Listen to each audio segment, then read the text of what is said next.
Hello बच्चों, इस video में हम लोग एम्पियर सर्किट लॉ पढ़ने वाले हैं विशेष रूप से, और साथ साथ इसका एप्लीकेशन पढ़ेंगे डिफरेंट कंडीशंस में।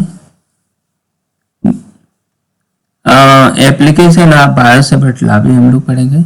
बहुत सारे छूट गए हैं, पिछले वीडियो में ही हम लोगों ने बहुत से सवाल लगाए हैं बायो-सैवर्ट लॉ पर, लेकिन अभी भी बहुत से प्रश्न छूट गए हैं, तो उनको कवर करेंगे।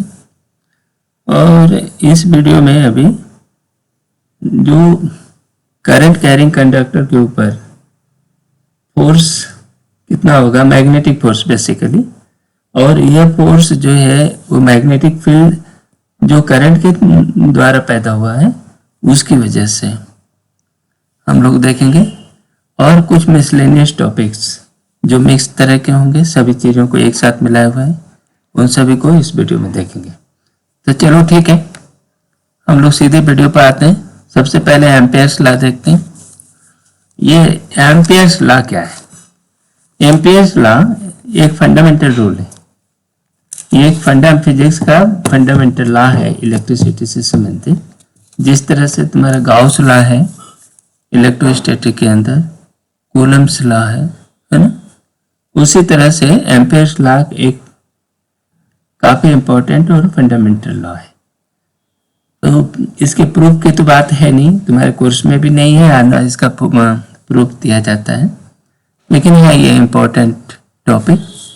तो इसका ये समझ लेते हैं कि एक्चुअली एम्पियर्स लॉ है क्या। एम्पियर्स लॉ जिस तरह से वो गाउस लॉ का समकक्ष, ये समझो, जो इलेक्ट्रोस्टैटिक में जो गाउस लॉ होता है, बिल्कुल उसी तरह मैग्नेटोस्टैटिक में एम्पियर्स लॉ होता है। ठीक है, तो यहां पर ये कहता है कि एक ओपन सर्किट की कल्पना करो। ये एक सर्किट है, क्या है? देखो, एक ओपन लूप है, इसको आप एक कल्पना कर लो। क्या है? ओपन, ये कर्व है, एक क्लोज कर्व है जो एक ओपन एरिया को बाउंड किया है। ये क्लोज एरिया नहीं है। गॉसियन सरफेस में आप जो सरफेस लेते थे वो तुम्हारा सरफेस क्या होता था? बाउंड होता था। यहाँ पर क्या है? ये ओपन सरफेस है जो इस कर्व द्वारा घिरा हुआ है। तो ये क्या है? एस। क्या हुआ? एस इज अ, हम यहाँ लेते हैं, S is an open surface. ठीक है, यदि ऐसा कल्पना करो, open surface bounded by closed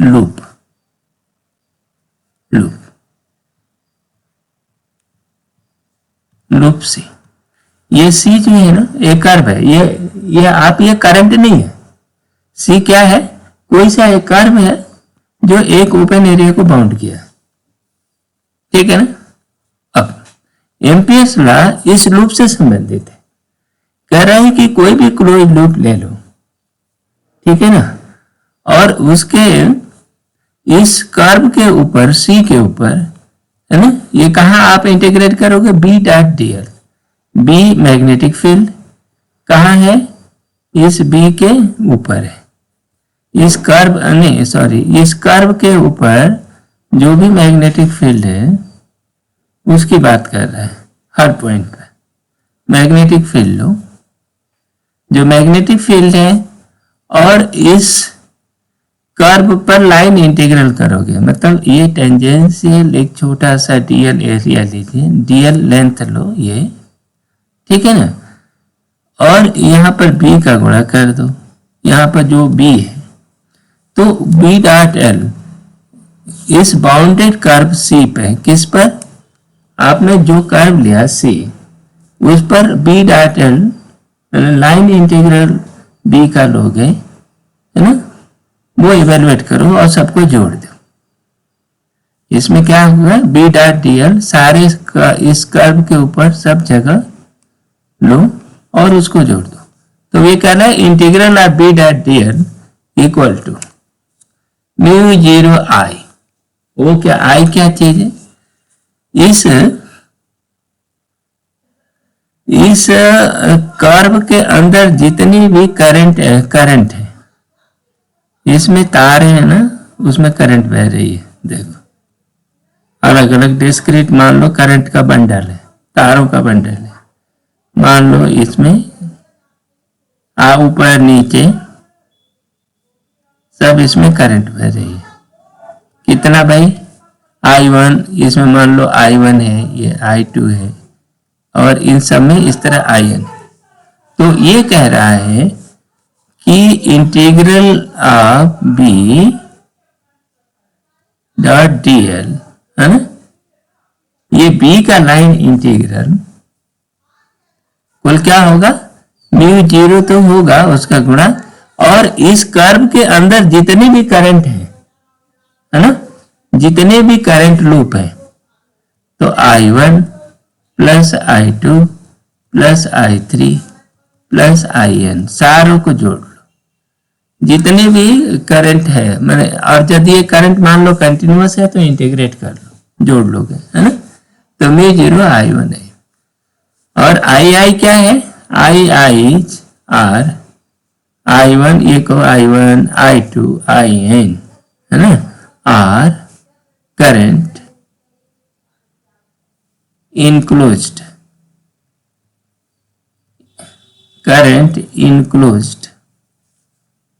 by the curve C। ठीक है, क्या मतलब? ये कर्व सी से घिरा हुआ जितनी भी करंट है उन सारे करंट को जोड़ लो, और म्यू जीरो और उनका जोड़ जो आई आ गया, तो म्यू जीरो आई के बराबर हो। अब ये देखिए हमें भारी भरकम लगता है ना। तुम कहोगे कि ये क्या चीज है ना, ये वेक्टर फॉर्म में कितना कठिन होगा। इसमें चिंता करने की बिल्कुल बात नहीं है। ये जहां तक थ्योरम का प्रश्न है, तो आप थ्योरम के रूप में ये बिल्कुल सही है, आप इस रूप में याद करोगे। देखो इसमें जो टेक्निकल परिभाषा दी गई है, टेक्निकल स्टेटमेंट है इसका एम्पियर्स लॉ का, ये ऐसा है। According to this law the line integral या सर्कुलेशन ऑफ मैग्नेटिक फील्ड है ना, लाइन इंटीग्रल ये बोलो तुम, सर्कुलेशन का क्या है ना, सर्कुलेशन भी एक टर्म होता है, लेकिन ये उसको लाइन इंटीग्रल को ही इन्होंने सर्कुलेशन बोल दिया है ना। तो line integral of vector v है ना around a close path is equal to mu zero time the algebraic sum of the current enclose by the close path. ठीक है ना, इनक्लोज इस बस ये कि इसमें जितनी भी करंट इनक्लोज्ड है ना इस पाथ के, इस लूप के अंदर, इसको कर्व को लूप कहते हैं, लूप ही कह सकते हो, एक क्लोज लूप है ना। लेकिन लूप तार का लूप नहीं है, ये एक इमेजिनरी लूप है। सी क्या है? C is an imaginary curve, imaginary, ये काल्पनिक है, बिल्कुल हमने अपनी मर्जी से खींचा है, इमेजिनरी कर्व है ना। और वो भी क्लोज कर्व होना चाहिए, क्लोज माने बंद, खुला नहीं। ठीक है ना, तो ये देखो जिस पॉइंट से स्टार्ट हुआ उसी पॉइंट पर फिर आना चाहिए, मिलना चाहिए, तो ये क्लोज कर्व है।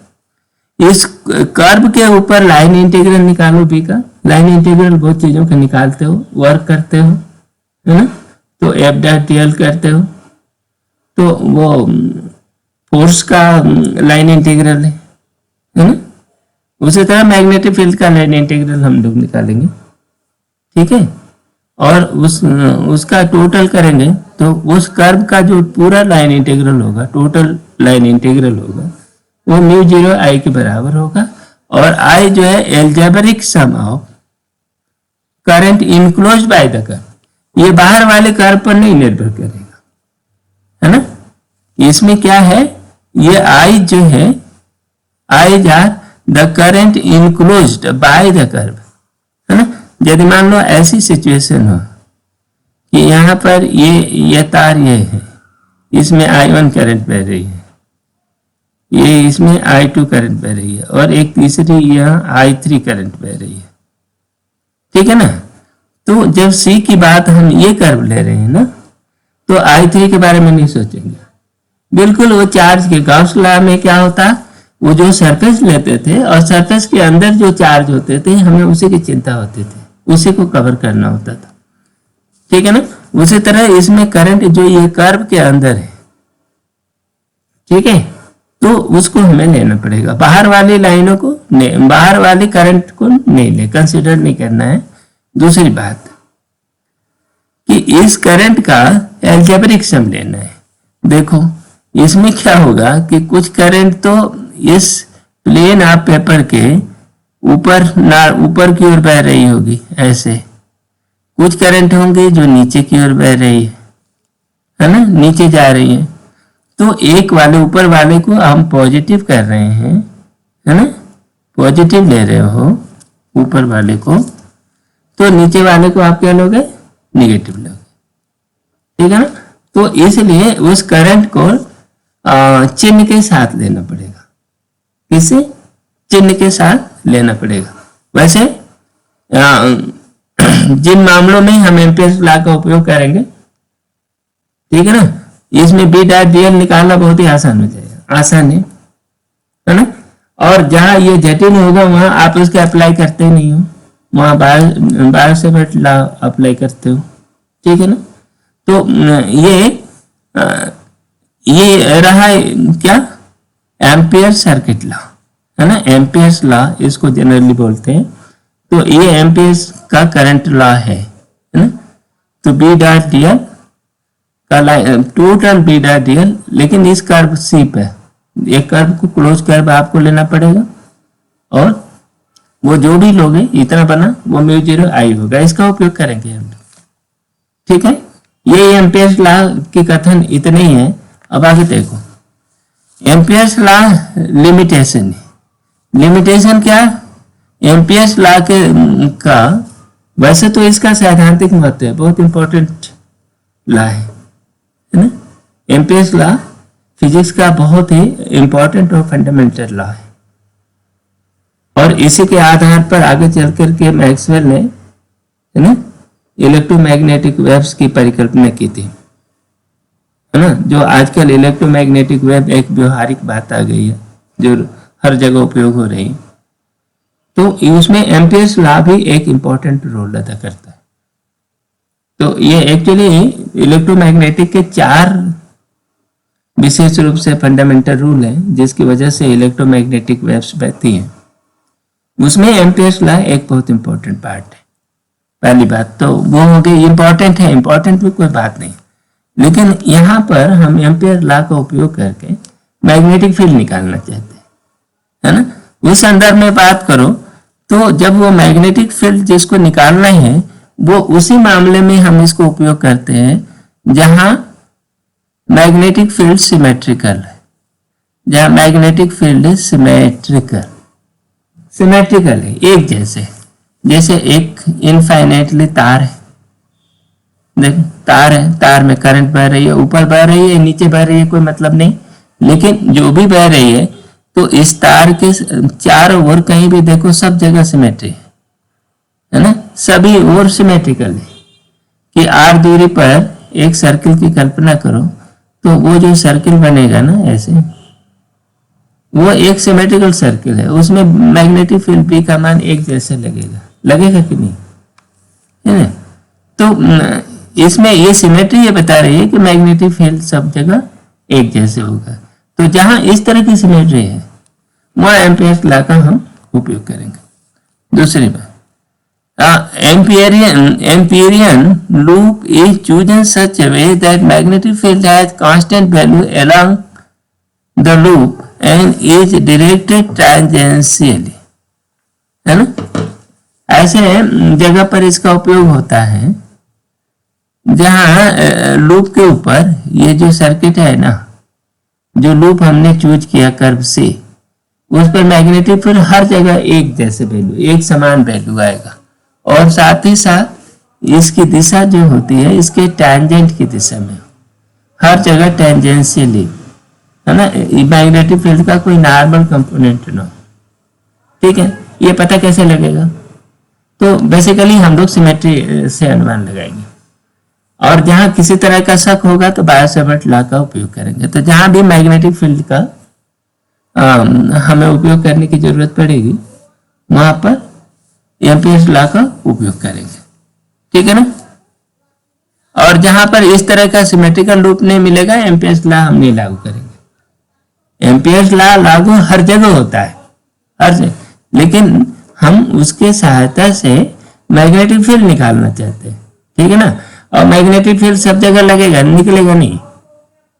ठीक है, एम्पियर्स लॉ के आधार पर नहीं निकलेगा। वैसे तो बायो-सेवर्ट लॉ अपने में इतना बड़ा व्यापक नियम है, व्यापक रूल है कि किसी भी करंट कैरी कंडक्टर के कारण मैग्नेटिक फील्ड वो निकाल ही देगा, उसमें तो इशू है ही नहीं।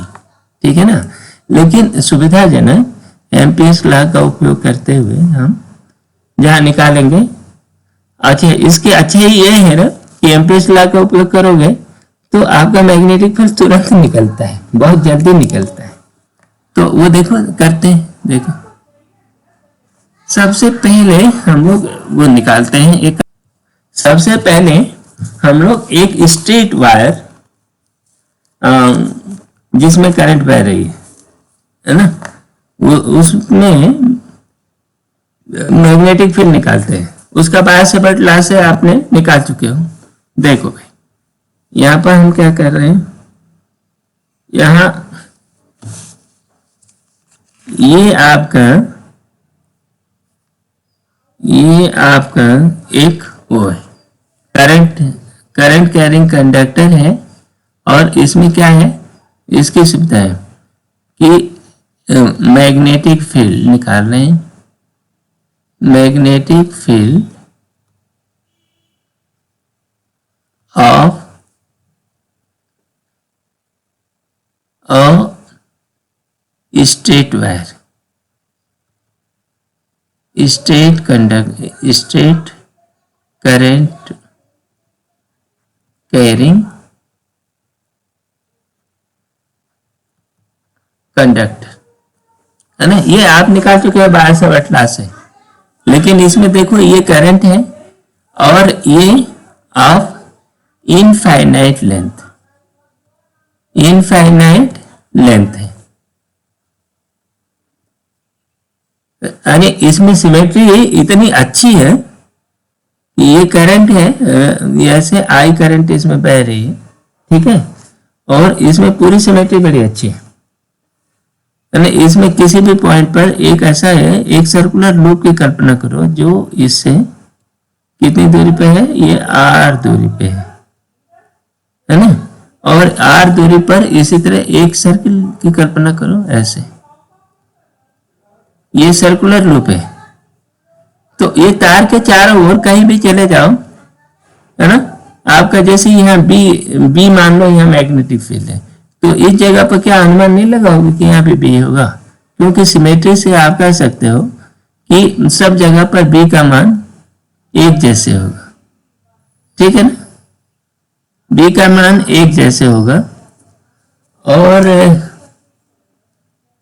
तुम ये कह सकते हो कि बी टेंजेंशियल है, ये तो आप वैसे नहीं कह सकते, है ना, कि बी टेंजेंशियली है, ऐसा आप नहीं कह सकते। लेकिन आप बायो-सेवर्ट लॉ का थोड़ा सा भी जानकारी है तो आप ये कह सकते हो कि बी जो है इस कर्व के, है ना, टेंजेंशियली होगा, क्योंकि ये देखो dl क्रॉस r होता है बाई r स्क्वायर, है ना, μ0/4 पाई।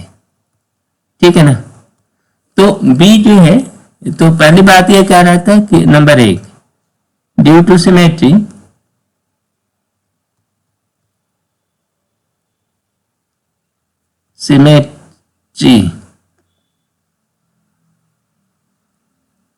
ये सिमेट्री क्या कर रहे हो, due to symmetry B is same all the point, है ना, all the point of the curve C. अच्छा ये सी क्या है, सी इज, ये बताना पड़ेगा क्या है, take curve, C is a curve, close curve है ये को, क्लोज कर्व around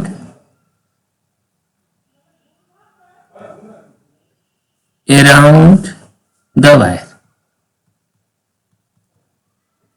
ये जो कंडक्टर है ना, इसके चारों ओर एक क्लोज कर्व सी ले लो, है ना। यहाँ सी के हर पॉइंट पर आप सिमेट्री से कह सकते हो कि बी समान होगा, ठीक है। कम से कम ये इसका उपयोग नहीं करोगे तो याद करने के लिए भी, फॉर्मूला याद करने के लिए भी बहुत अच्छा है। तो बी क्या है, सब जगह समान है, ठीक है ना। तो बी समान है और ये टेंजेंशियल है ना, ये टेंजेंशियल ही है, हर जगह बी इस कर्व के टेंजेंशियल है। तो बी डॉट ये अब क्या होगा, देखो जब बी डॉट डीएल की बात करोगे ना, डीएल, तो बी और डीएल एक ही दिशा में, और बी क्या है, ये बन जाएगा बी डीएल हो जाएगा, एक छोटा वाला टुकड़ा, ठीक है ना। और बी सब जगह समान है, तो integral over curve B dot DL, है ना, इक्वल टू बी और पूरा कर्व डीएल, डीएल को पूरा जोड़ दिया, पूरी लंबाई जो है कर्व की जितनी लंबाई है सब जोड़ दो, है ना। बी तो वही रहेगा, सारे डीएल जोड़ जाएंगे, ठीक है ना। और डीएल कितना हो जाएगा आप ये बता सकते हो, ये एक सर्किल है, रेडियस आर है, तो उसकी पेरिफेरी होती है 2 पाई आर, बस ये हो गया। और क्या बोला, एम्पियर ने कहा कि ये जो इंटीग्रल होगा म्यू जीरो टाइम ये करंट इसके अंदर, लूप के अंदर जो करंट बह रही है ना, उसके बराबर होगा। तो आप ये कह सकते हो कि अब एम्पियर्स लॉ क्या है, बी डॉट डीएल बराबर म्यू जीरो आई, ये ना। तो इसका मतलब ये हुआ कि b इंटू 2 पाई आर, ये इसको तो आप निकाल चुके हो यहाँ पर एक नंबर पे, और ये बराबर कितना होगा, म्यू जीरो आई। अंदर जो करंट बह रही है वो कितनी है, आई ही तो है, खाली एक ही तार है और वो भी करंट बह रही है आई, तो म्यू जीरो आई। तो b बराबर क्या हो गया, देखो mu zero by 2 pi I by R, यही फार्मूला आपने निकाला था, यही फार्मूला आपने बायो-सेवर्ट लॉ से भी निकाला है, बिल्कुल उतना ही है। लेकिन हम लोगों ने वहां पर ये लिखा था कि mu zero by 4 pi 2 I by R, है ना, 2 से 2 कटाया नहीं था, तो आप कटा भी सकते हो, याद करने के लिए बस है ये कांस्टेंट 2 आई बाई आर, ठीक है ना। तो इसे देखो, इसमें एम्पियर्स लॉ का सीधा उपयोग करते हुए इसमें आप मैग्नेटिक फील्ड सीधे निकाल लिए, है ना। बायो-सावर्ट लॉ की तरह इसमें ज्यादा इंटीग्रेशन किया नहीं, ठीक है ना। तो ये एक है magnetic field due to straight current carrying conductor, और जो इनफाइनाइट लेंथ है, इसकी इनफाइनाइट लेंथ होने की वजह से हर जगह सिमेट्री है, ऊपर भी सिमेट्री है, नीचे भी सिमेट्री है। इसी चीज को आपने बायो-सेवर्ट लॉ से लगाए थे, तो फिर बायो-सेवर्ट लॉ में क्या स्थिति बनी थी देखो। लेकिन उसमें अच्छा ये है कि आप एक फाइनाइट कंडक्टर का भी बायो-सेवर्ट लॉ से आप निकाल सकते थे, बायो-सेवर्ट लॉ में आपने ये निकाला था। तो देखो ये आर था आपका, है ना, तो और इधर आई जा रही थी, ठीक है ना। तो इसमें फाइनाइट लेंथ होता था, तो उसका आप क्या निकालते थे, कैसे निकालते थे, तो बी आपका आता था mu zero by 4 pi I by R, ठीक है ना, साइन अल्फा और ये है बीटा। यदि इस तरह होता था तो sine alpha plus sign beta, ये आप लेते थे, है ना। और ये जनरल फार्मूला था तो आप उसको अलग, लेकिन इसमें अच्छी बात ये थी कि एक टुकड़े की वजह से, एक टुकड़ा एल लंबाई का एक टुकड़ा ले लो कंडक्टर का, और उसकी वजह से हर पॉइंट पर आप भी निकाल पाते थे, ठीक है ना। आप इसकी वजह से आप आधा इनफाइनाइट, मैंने यहां से शुरू हुआ और एक एंड पर इस जगह पर आप भी निकालना चाहो, ऐसा तार है तो उसका भी आप निकाल पाते, है ना। तब आप उसका निकालते तो आप कहते हैं कि बी बराबर μ0/4 πI/r, क्योंकि ये नीचे वाला साइन बीटा वाला पार्ट तो खत्म हो जाएगा, केवल ऊपर वाला रह जाएगा और अल्फा हो जाएगा π/2, ठीक है ना, और वो 1 हो जाएगा, तो आप कुल मिल करके आपका ये निकलता। तो बायो-सेवर्ट लॉ से कई तरह से मैनिपुलेट करके आप निकाल पाओगे, लेकिन एम्पियर्स लॉ सिर्फ इनफाइनाइट लेंथ के सिमेट्रिकल तार से ये निकालने की कल्पना करता है, निकालने की मैकेनिज्म देता है। तो आप इसकी वजह से ये कहोगे, तो बस आपको लिखना सिर्फ यही है कि ये आप डिस्क्राइब करोगे कि आप किस कर्व पर बात कर रहे हो जो r दूरी पे है, तो आप C1 का डिस्क्रिप्शन दोगे। फिर दूसरा काम क्या करोगे कि बताओगे कि ये सिमेट्री है, इसमें हर जगह सिमेट्री है और सिमेट्री की वजह से हम मानेंगे कि भी सब जगह समान है, एक समान है, ठीक है, और वो टेंजेंशियल। तो ऐसा मानते हुए बी डॉट डी एल ये निकालोगे और इतना आपका निकल गया, ठीक है ना। तो बस इतना ही काम करना है, आगे देखो इसका, लेकिन अच्छा इंपॉर्टेंट दूसरे में ज्यादा इंपॉर्टेंट है। अब ये देखो, अभी तक आपने जो तार लिया था, है ना, एक straight line, magnetic field due to current carrying circular wire of infinite length, तो वो तो आपने लिया, लेकिन वो तार जो पहला वाला लिया था वो पतला था, बहुत ही पतला था, थिन था।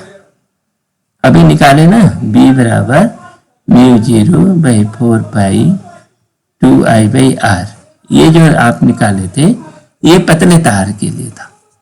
अब ये तार आपका मोटा है, मोटा हो गया, तो फिर बात ये होती है कि ये जो करंट बह रही है, तो इस तार के अंदर भी मैग्नेटिक फील्ड होगा और उसके बाहर भी होगा, दोनों जगह हमें मैग्नेटिक फील्ड निकालना है।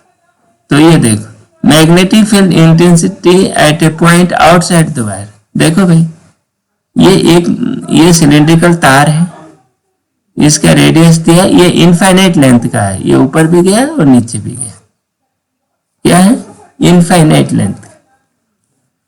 इसका रेडियस ए दिया है और इसमें पूरा आई करंट बह रही है, कितनी करंट बह रही है, आई, पूरे इस तार में आई करंट बह रही है।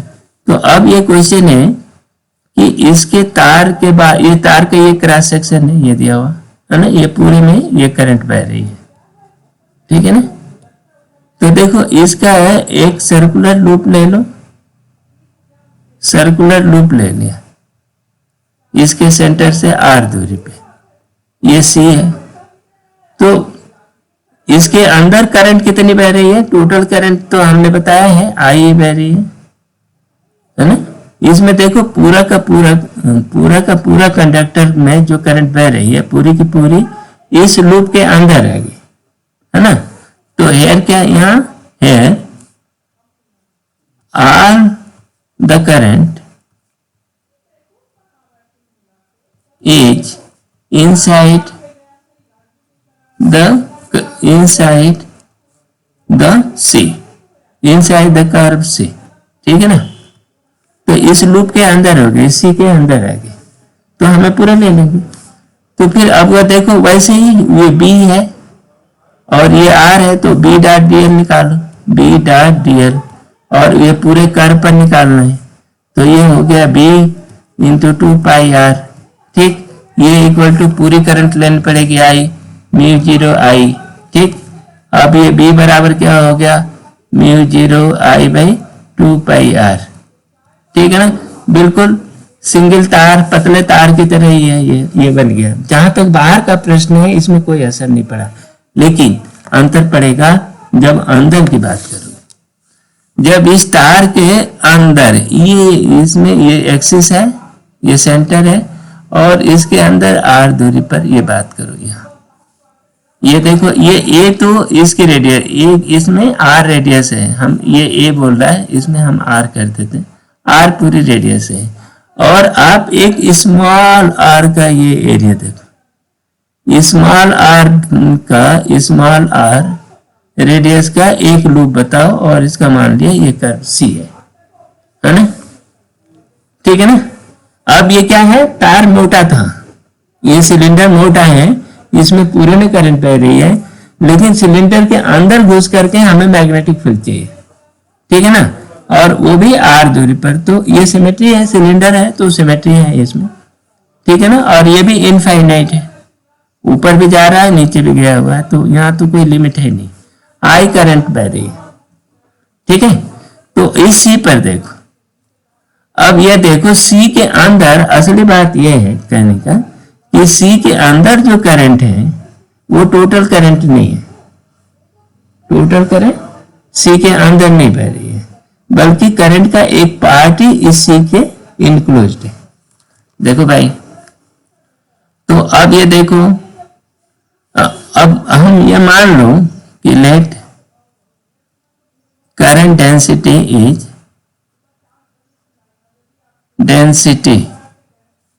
इज यूनिफॉर्म है, माने पूरे एरिया में करंट डेंसिटी समान है, एक समान चार्ज फ्लो हो रहा है, ठीक है। तो इसका मतलब ये हुआ कि करंट जो है वो करंट डेंसिटी के प्रोपोर्शन होगा, तो J बराबर होगा, करंट डेंसिटी कितना होगा, I बटा पाई r स्क्वायर। देखो ये टोटल एरिया इस सिलेंडर का क्रॉस सेक्शन एरिया कितना है, पाई r स्क्वायर, और I टोटल करंट है, तो एक यूनिट एरिया में पाई r स्क्वायर करंट बह रही है, ठीक है ना, ये करंट डेंसिटी होगी। अब इस लूप के अंदर देखो, इस लूप से जो करंट इंक्लोज्ड है वो था I इंक्लोज कितना हो जाएगी, J into area pi r square, ठीक है ना। तो ये देखो, क्योंकि जितना एरिया होगा उसी के प्रोपोर्शन में तो करंट अंदर फंसी है, तो वही देखो J है पाई r स्क्वायर, J की वैल्यू रखना पड़ेगा ना, I भाई गलत कर दिया हमने, ये देखो J की वैल्यू यहां से उठा कर रख दिया, I भाई पाई स्मॉल r स्क्वायर भाई पाई कैपिटल R स्क्वायर, पाई से पाई कट गया, तो ये हो गया I r स्क्वायर भाई R स्क्वायर, ठीक है ना। ये तो ये करंट हो गया, ठीक है।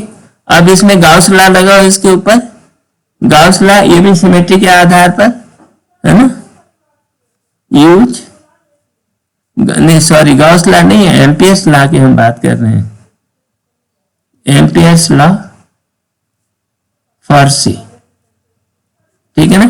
तो देखो यह मैग्नेटिक फील्ड इस पर B मान लिया, तो देखो इंटीग्रल B डॉट dl ये लिखना पड़ेगा है ना, ओवर द कर्व C, तो B हो गया 2 पाई r स्मॉल r हो गया, देखो इसके पेरिफेरी 2 पाई स्मॉल r बराबर इसके अंदर जो करंट इंक्लोज्ड है, तो mu 0 I r square by capital R square, ठीक है ना।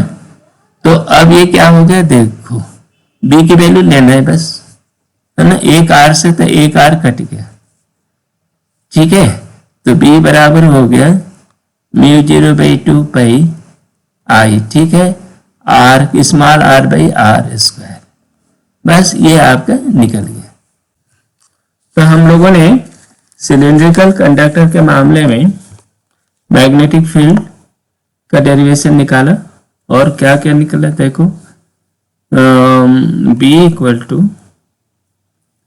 Mu 0 by 2 pi I by R, कब, जब R is greater than R, ठीक है ना। किसके लिए लिया, एक thick cylindrical conductor of radius R, ठीक है।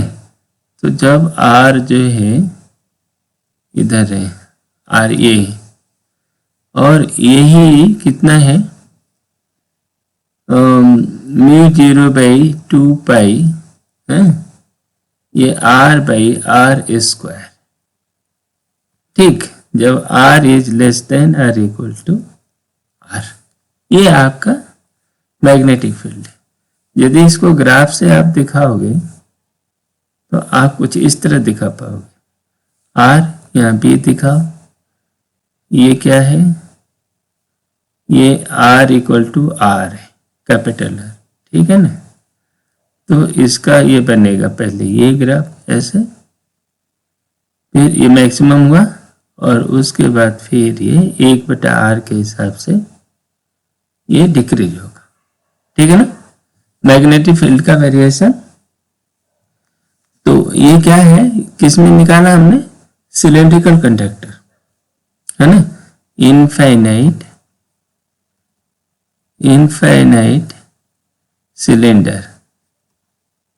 Cylindrical conductor. ये आपका एक्सप्रेशन मैग्नेटिक फील्ड का ये रहा, ठीक है। तो अब आप ये कैसे निकाले हम लोगों ने, ये एम्पियर्स लॉ की सहायता से निकाला, ठीक है। आगे चलते हैं, दूसरा सवाल देखते हैं। ये है दूसरा सवाल, ये है कि ये बेसिकली एक इनफाइनाइट सिलेंड्रिकल कंडक्टर है। ये ऐसा है कि ये एक सिलेंड्रिकल कंडक्टर है जो इस कागज के तल के ऊपर जा रहा है ना, इनफाइनाइट है। आप ये सोचो, ये इनफाइनाइट कंडक्टर है और वो सिलेंड्रिकल कंडक्टर है, इसमें आधे रेडियस के डायमीटर के बराबर का है एक इसमें होल कर दिया गया है। ऐसे देखो, इसमें क्या कर दिया, ये वाला हिस्सा होल कर दिया और ये सॉलिड है, ठीक है ना। और इस सिलेंडर में आई करंट बह रही है। कैसे, ये जैसे ये दिखाया हुआ है यहाँ पे कि ये लंबा सा है, इस कागज के तल के परपेंडिकुलर दिशा में ये इनफाइनाइट ऊपर भी गया है और नीचे भी गया है, ठीक है। इस कंडक्टर में ये होल है और बाकी सब ठीक है, आई करंट बह रही है, ठीक है ना। तो पूछ रहा है कि ये पॉइंट P है जो बेसिकली सेंटर है। क्या देखो, इनका रेडियस A बता रहे हैं, A को हम कैपिटल R कर देते हैं, ठीक है। और ये जो है, ये होल का रेडियस कितना है, r/2 है। ये देख रहे हैं, देखो हम लोगों ने क्या क्या देखा कि रेडियस ऑफ सिलेंडर क्या है, r, ठीक। और दैट ऑफ होल का क्या है, ये r/2, ठीक है ना। इस P पर हमको मैग्नेटिक फील्ड पता करना है, ठीक है। अब ये होल है, अब उसका क्या करेंगे, तो इसके लिए एक उपाय है। देखो, इस पूरे सिलेंडर के क्रॉस सेक्शन को पहले ये देखो करंट डेंसिटी निकालते हैं। करंट डेंसिटी क्या है, करंट डेंसिटी जो होगी वो कितना, I/एरिया। एरिया क्या हो गई, देखो πr², पूरे ये सिलेंडर का एरिया था, ठीक। सिलेंडर का क्रॉस सेक्शन इतना था, इसमें से ये घट गया πr/2 का होल स्क्वायर, ये घट गया, ठीक है ना। तो ये हो गया, देखो ये πr² 4 हो गया और ये πr² हो गया। तो ये 4I/3πr², ये करंट डेंसिटी ये बन गई ना। तो देखो, ये जो करंट डेंसिटी है इसमें पूरी बह रही है J, ठीक है। अब इसी करंट डेंसिटी में आप, ये तो खाली है ना, तो एक काम करते हैं, लेट इसमें अभी क्या करेंगे कि इस पूरे सिलेंडर को हम J डेंसिटी के करंट से भर दो और इसमें ये मान लो कि इसमें एक पॉजिटिव दिशा में भी करंट बह रही है और दूसरा निगेटिव दिशा में भी बह रही है, ठीक है ना।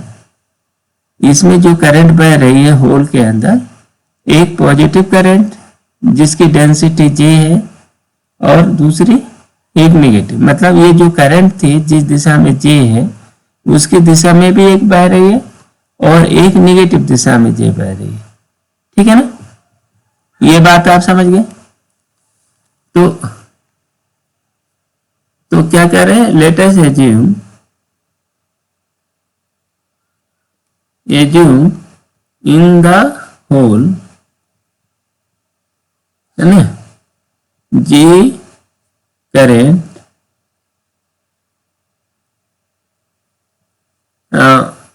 ये कहो करंट ऑफ डेंसिटी, देखो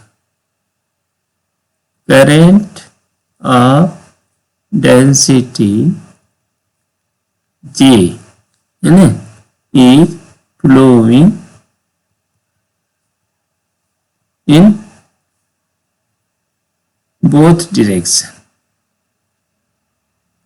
है ना। ये हम मान सकते हैं, जब दोनों दिशा में करंट बह रही है तो ये नेट करंट जीरो हो जाएगी, तो बात एक ही होगी, ठीक है। अच्छा, अब हमारे पास दो स्थिति बन गई। एक ये हो गई कि इस पूरे सिलेंडर में एक करंट बह रही है और उसके सेंटर पर हमें उसको निकालना है ना। तो देखो, एक बड़ा सिलेंडर का क्रॉस सेक्शन हो गया, बड़ा वाला क्रॉस सेक्शन, इसमें करंट बह रही है ऊपर की ओर, ठीक है। तो इसके कारण मैग्नेटिक फील्ड पैदा हुआ किस पर, P पर। तो बी एट P, ठीक है ना, और 1 कर दें, कैसे, that is the field due to whole cylinder, ये सिलेंडर के कारण, है ना, ड्यू टू सिलेंडर, मैंने इसको क्या पढ़ेंगे, लार्जर सिलेंडर, ठीक है ना। ये सिलेंडर से कितना आया, देखो ये सिलेंडर में अभी पीछे हम लोगों ने निकाला था, सिलेंडर की वजह से सेंटर पर मैग्नेटिक फील्ड कितना होगा, वो होगा 0, सेंटर पर 0 होगा। अभी हम लोगों ने पीछे ग्राफ खींचा था ना, ऐसे और ऐसे ही, तो सेंटर पर भी क्या है, 0 आया था, है ना। तो ये चूंकि सेंटर पर है तो बड़े सिलेंडर के कारण इसमें मैग्नेटिक फील्ड क्या होगा, 0 हो गया, होगा ना। अच्छा, रह गई बात ये होल में जो नेगेटिव करंट बह रही है, तो मैग्नेटिक फील्ड, है ना, B due to negative current, है ना, नेगेटिव करंट माने ये जो करंट बह रही है उसके उल्टी, नेगेटिव करंट इन होल, ये कितना हो गया, तो ये सिंपल एक करंट है ना, और उसके सिलेंडर के जस्ट सरफेस पर हम निकाल रहे हैं, तो इसका सिंपल क्या होगा, μ0 by 2 पाई, है ना, I1, मान लो इसमें जो करंट इसमें बह रही है ऐसे, इसको तुम I1 कह दो, होल के अंदर जो टोटल करंट है I1 by R/2, capital R/2, तो इसको हम लोग कह सकते हैं R/2 से, ये 2 से 2 कट गया, तो μ0 I1 बाई R, ठीक है ना।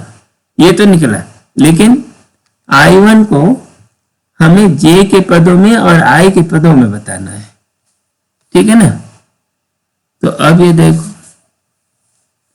ये J कितना था, J को हम लोगों ने निकाला है, J को निकाला है 4I बाई, ये 4 है भाई 3 पाई R², ठीक है ना। तो इसीलिए J हो गया 4I by 3 pi R², 4I, ये I है ना, तो इससे J निकल गया इतना, है ना, J इतना है, लेकिन छोटा वाला होल है उसका क्रॉस सेक्शन कितना है, उसकी रेडियस r/2 है, तो इसका एरिया कितना है, पाई r/2 का स्क्वायर। ठीक है, तो ये हो गया पाई r²/4। ठीक है, तो इसमें I1 कितनी करंट हो गई, I1 बराबर J into area pi r²/4। ठीक है, तो अब J की वैल्यू रख दो, J की वैल्यू को लिख दें 4I/3 पाई r²। ठीक, ये तो हो गया, लेकिन इसमें पाई r²/4 का भी गुणा करना पड़ा, 4 से 4 कटा। ठीक है, पाई से पाई कट गया, r² से r² कट गया, तो ये क्या हो गया, I/3।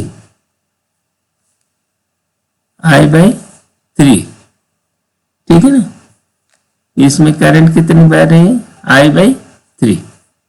ओके, तो फिर अब B का मान निकालो, B बराबर μ0 बाई, ये निकाल चुके हैं, μ0 I1/R, μ0 I1/R, ये निकाला था ना हम लोगों ने, तो वहां रख दो μ0 I/3R। ठीक है, ये जो है आपका ये रिजल्ट हुआ। ठीक है, अब इसकी दिशा क्या होगी, देखो ये एक्चुअली हमारा सिचुएशन ये बन रहा है, ये पेपर है, पेपर में नीचे की ओर ये करंट जो है पेपर की डाउनवर्ड जा रही है। ठीक है ना, तो अब आप पकड़ोगे तो इसके कारण मैग्नेटिक फील्ड कैसे पैदा होगा, नीचे की ओर जा रही है, तो मैग्नेटिक फील्ड जो पैदा होगा उसका आप पता करो, magnetic field right hand rule के आधार पर। तो ये जो है इसका मैग्नेटिक फील्ड कुछ नीचे जाने वाली करंट का मैग्नेटिक फील्ड कुछ इस तरह से पैदा होगा, है ना, ये कैसे बना, क्लॉकवाइज डायरेक्शन में, है ना, ये ऐसे। तो अब ये जो P पॉइंट है ना यहाँ पे, तो उसकी दिशा देख लो आप, क्या बन गया, ऐसे P पॉइंट की दिशा ये इस तरह से बनी, है ना, तो इसमें P पर ये दिशा जो है वो बन रही है ऐसे, P पर करंट की B की दिशा इस तरह, जैसा कि हमने ये दिखा दिया। ठीक है ना, क्योंकि ये नेगेटिव करंट के कारण करंट जो है कुछ ऐसे क्लॉकवाइज दिशा में बहेगी। ठीक है, ये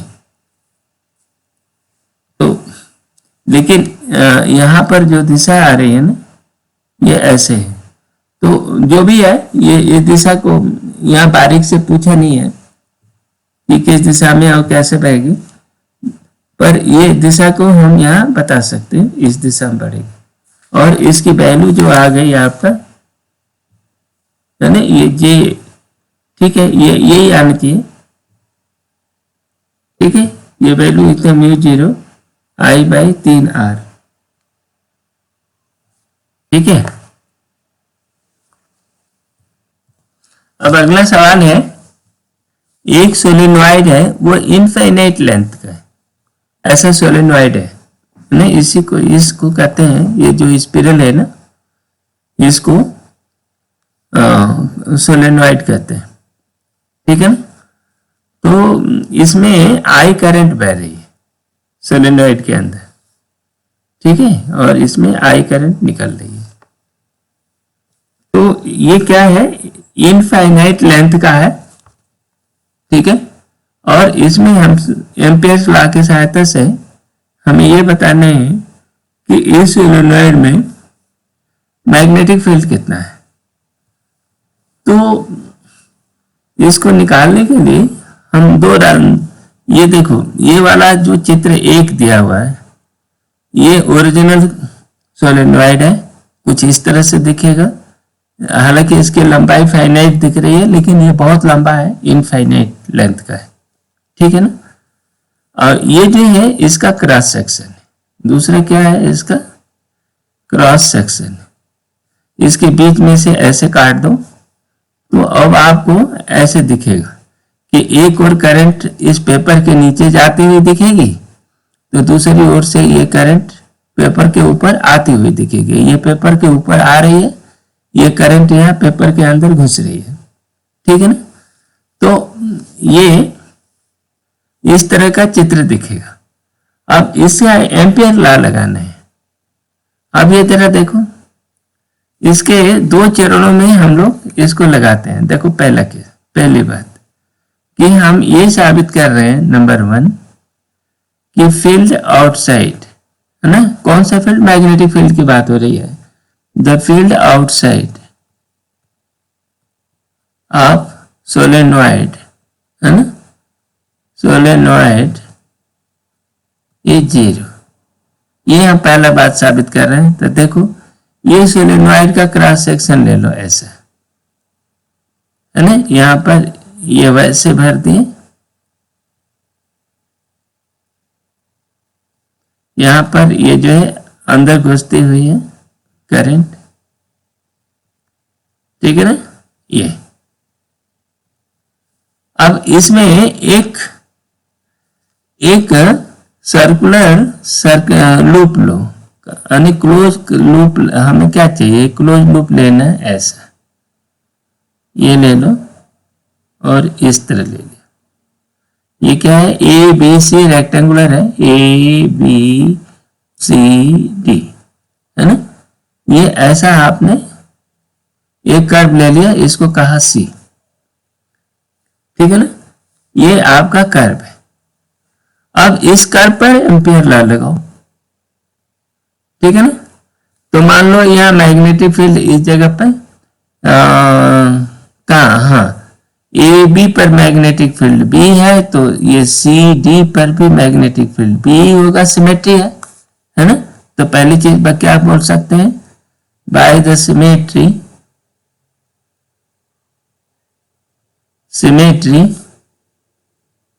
B at AB and CD are same, एक जैसे होना चाहिए क्योंकि सिमेट्री है, ठीक है ना। तो हमें एक क्लोज कर्व लेना है। एम्पियर लॉ लगाने के लिए हमें एक क्लोज कर्व चाहिए। तो देखो, ये जो सिमेट्री बन गई, ठीक है ना। अच्छा, इसके अंदर करंट देखो। अच्छा, ये देखो, बी सी और सी डी पर magnetic field at line general, वो क्या होता है कि मैग्नेटिक फील्ड एक्सियल दिशा में होती है। मैग्नेटिक फील्ड जो होती है, जो सोलेनॉइड में एक्सियल दिशा में, एक्सिस की, सोलेनॉइड की एक्सिस की दिशा में होती है, ठीक है ना। और ये BC है, क्या है? परपेंडिकुलर है। तो at line BC and DA है ना, फील्ड इज परपेंडिकुलर है ना, परपेंडिकुलर टू DL, माने परपेंडिकुलर टू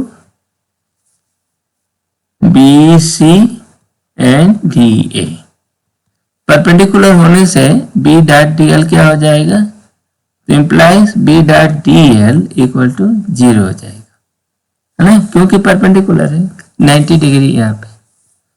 अब AB और CD पर इवेलुएट करो। तो ABCD की वैल्यू मान लो L है, यानी इसकी लंबाई L है, इसकी भी L है। तो आप ये कह सकते हो कि 2BL, ये इंटीग्रल B डॉट DL लो। तो ये पूरे कर्व पर लेना है, तो अब BC और CD पर लोगे तो केवल इस पर बचेगा, उसका इस पर हो जाएगा BL, इस पर भी होगा BL, ठीक है ना। तो ये BL हो गया, और यहां पर ये BC और DEF है, 0 हो गया। नहीं, यहां पर देखो, यहाँ 0 हो गया, यहाँ 0 हो गया परपेंडिकुलर होने का। तो ये बराबर हो गया म्यू 0 I, टोटल I कितना देखो, इसमें ये करंट ऊपर आ रही है, ये नीचे जा रही है, तो ये पॉजिटिव हुई तो ये निगेटिव हो गई, ये पॉजिटिव ये निगेटिव। तो ये रेक्टेंगुलर है, तो जितनी करंट इस साइड में दिख रही है उतनी करंट इस साइड में अंदर जा रही है, तो ये हो गई इंटू 0, कुल मिलाकर ये 0 हो गई। तो इसका अर्थ हो गया B इक्वल टू 0, ठीक है ना। तो आप ये कह सकते हो कि ये जो सोलेनॉइड के बाहर मैग्नेटिक फील्ड क्या है, 0 है। तो so we conclude that field outside the solenoid, है ना, सोलेनॉइड is 0, ठीक है ना। अब दूसरी बात, अब असली चीज कि सोलेनॉइड के अंदर जो फील्ड है वो कितना है, ठीक है ना। तो वो अब लगाते हैं। देखिए, ये आपका ये सोलेनॉइड है ना, सोलेनॉइड इस तरह से है, उसका क्रॉस सेक्शन ले लो, और यहां पर यहां अंदर जाती हुई करंट है,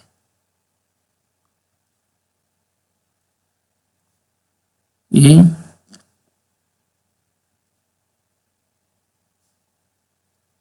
ठीक है ना। अब आप क्या करो कि यहां पर एक इस तरह का रेक्टेंगुलर कर्व लो, कितना, L लंबाई का, ठीक है, और इसका नाम दे दिया ABCD। हम लाइन इंटीग्रल चलते हैं, ये क्लॉकवाइज डायरेक्शन में, ऐसे एंटी क्लॉकवाइज डायरेक्शन में, इसे चल करके लाइन इंटीग्रल निकालो ABCD पे, ठीक है ना। तो देखो, यहां आपने पीछे से, तो ये कहता है देखो, दूसरा पार्ट क्या निकालने, फील्ड इनसाइड द सोलेनॉइड, ये निकालने जा रहे हैं, ठीक है। तो इसमें आपने ये L है, इसमें आप निकाल चुके हो कि AD साइड में यहाँ B 0 है, यहाँ इस साइड में B है, ठीक है। और ये जो है DC और AB में वो क्या है, तो यहां भी देखो, यहां लिखना पड़ेगा ना, consider the close curve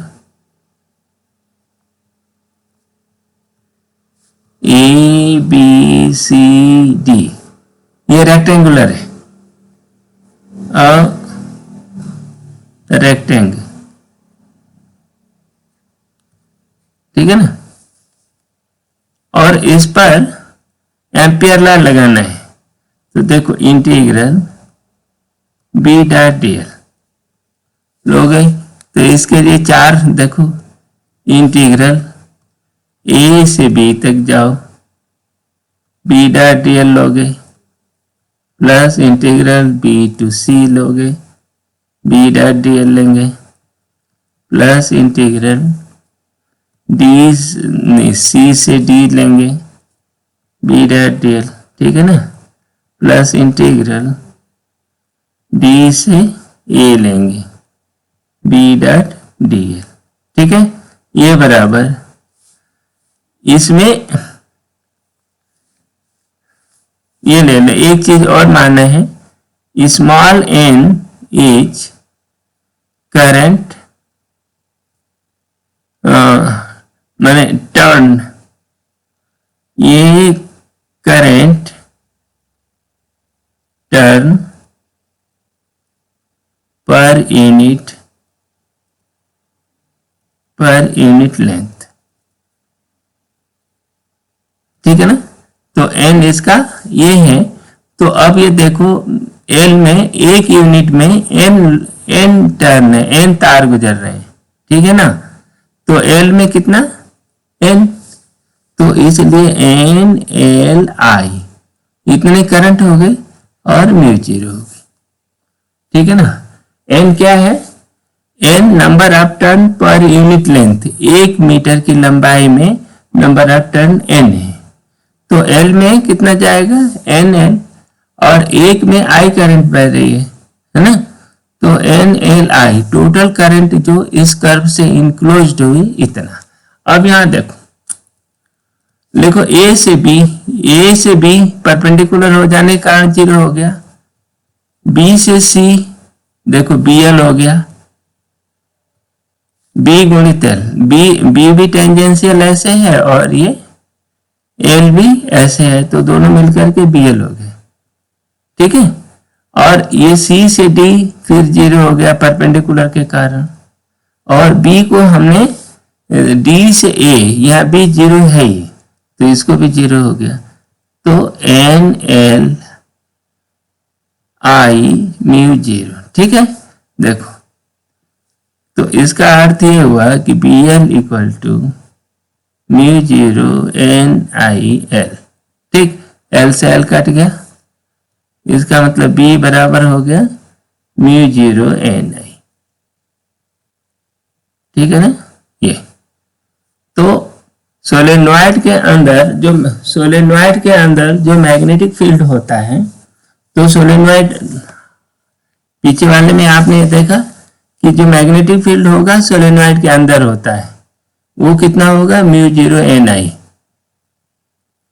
I N क्या है, number of turn per unit length, mu zero N I, ये इसका मैग्नेटिक फील्ड हो गया, और बाहर की ओर इसका जीरो हो जाएगा। ये कब, जबकि इनफाइनाइट लेंथ की एक सोलेनॉइड लिया, ठीक है। तो ये सोलेनॉइड का इस फॉर्मूले का बहुत इंपॉर्टेंट है, इसको याद करके रखो, है ना। ये कैसे डिराइव हुआ है, जो लॉजिक दिया गया है बस इतना ही है, ठीक है ना। ये इसका लॉजिक इतना ही है, और ये और एम्पियर्स लॉ से बड़ी आसानी से निकल जाता है, ठीक है। ये इसका एक दूसरा बाहर वाला मैग्नेटिक फील्ड को कैंसिल होने का एक दूसरा लॉजिक भी दिया जाता है कि ये जो है, जो सर्कुलर रिंग्स है ना, ये पूरी सोलेनॉइड सर्किल से मिलकर बना है, ठीक है ना। तो ये जो सर्किल है, तो इनके जो दो करंट, जैसे मान लो एक ये है, एक सर्किल, ये दो सर्किल पास में है, ठीक है ना, पास एक के ऊपर रखे गए हैं। तो देखो इसके कारण मैग्नेटिक फील्ड कुछ इस तरह से बनेगा, मैग्नेटिक लाइन, दूसरे के कारण मैग्नेटिक लाइन कुछ इस तरह से बने, ठीक है ना। यहाँ पर देखो ये मैग्नेटिक लाइन करंट, इसमें मैग्नेटिक फील्ड ऐसे नीचे की ओर है, ये ऊपर जा रहा है, तो दोनों एक दूसरे को बाहर वाले मामले में कैंसिल कर दे रहे हैं। लेकिन जहां अंदर की बात है ना, ये दोनों एक दूसरे को सपोर्ट कर रहे हैं, दोनों की दिशा एक है।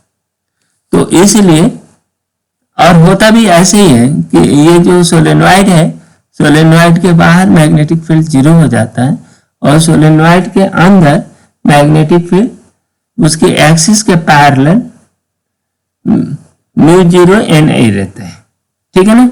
और ये जो फार्मूला हमने डिराइव किया है इनफाइनाइट सोलेनॉइड के लिए क्या है, ठीक है। तो ये बहुत ही इंपॉर्टेंट आर्टिकल है, और ये जो है हर जगह और कई बार लागू होगा, कई बार इसका उपयोग होगा, तो आप इसको याद करके रखो। आगे देखो, इसी से मिलता जुलता एक दूसरा इसी का भाई बंधु है, इसको कहते हैं magnetic field inside toroid. Toroid भी क्या है, ये सोलेनॉइड ही है। ये देखो इसमें ये आप समझ लो कि एक खोखला पाइप है ना, एक इमेजिनरी पाइप है ना, उस पाइप के ऊपर ये तार लपटा हुआ है, बिल्कुल सोलेनॉइड की तरह, है ना। तो ये सोलेनॉइड को मोड़ करके एक रिंग बना दो तो ये टोरॉइड बन जाएगा। तो ये क्या चीज है? ये टोरॉइड है, ठीक है ना। तो ये बिल्कुल सोलेनॉइड है, सोलेनॉइड को ही दोनों एंड को मिला करके एक रिंग बना दिया गया है, ठीक है ना। तो अब ये देखो, इसमें इसके दो बात देखो, सोलेनॉइड के अंदर 3 जोन है ना, एक जोन ये है, दूसरा जोन ये है 2 नंबर, एक तीसरा जोन ये है इसके बाहर, ठीक है ना। तो सबसे पहले एक काम लो जोन 1। तो पहले देखो जोन 1 में देखो, है ना, ये करंट बह रही है। तो देखो यहाँ पर ये करंट कागज के तल के ऊपर आ रही है, यहाँ करंट जो है कागज के तल के नीचे जा रही है, ठीक है। बस इतनी सी कहानी है। ये इसके बाहरी वाले जितने भी ये तार दिख रहे हैं, ये सब, इसमें करंट ऊपर आ रही है ना, और फिर मुड़ करके यहाँ नीचे जा रही है, ठीक है ना। तो इसी तरह से ये सोलेनॉइड की तरह के हैं ये इस। अब यहाँ पर देखो कि एक सर्कुलर लूप की कल्पना करो, ये है C1, ये कर्व C1 पर देखो, C1 पर B कितना है और इस C1 के अंदर करंट कितनी है ना। तो जोन 1 में तो ये C1 पर ले कि apply Ampere's law, Ampere's law for C1 zone में, है ना। तो देखो C1 के अंदर कोई करंट नहीं है, इसीलिए B dl का इंटीग्रल, ये करंट नहीं है तो 0 हो गया। तो ये तभी होगा जब B 0 हो, है ना। ये स्थिति तभी बनेगी B डॉट dl। और साथ ये भी है कि यहाँ पर B का मान एक जैसे होगा ना, सिमेट्री है ना। या इस कर्व के ऊपर C1 पर B का मान एक जैसे है, सिमेट्री है, B कांस्टेंट है, तो B बाहर ले लो तो B डॉट dl। तो इसको आप ये भी कह सकते हो कि B इंटीग्रल dl, है ना, इक्वल टू 0, है ना। तो ये तो 0 है नहीं, तो B 0 हो गया, ठीक है ना। तो कुल मिलाकर के यही कि इसमें करंट नहीं है तो B 0 हो गया।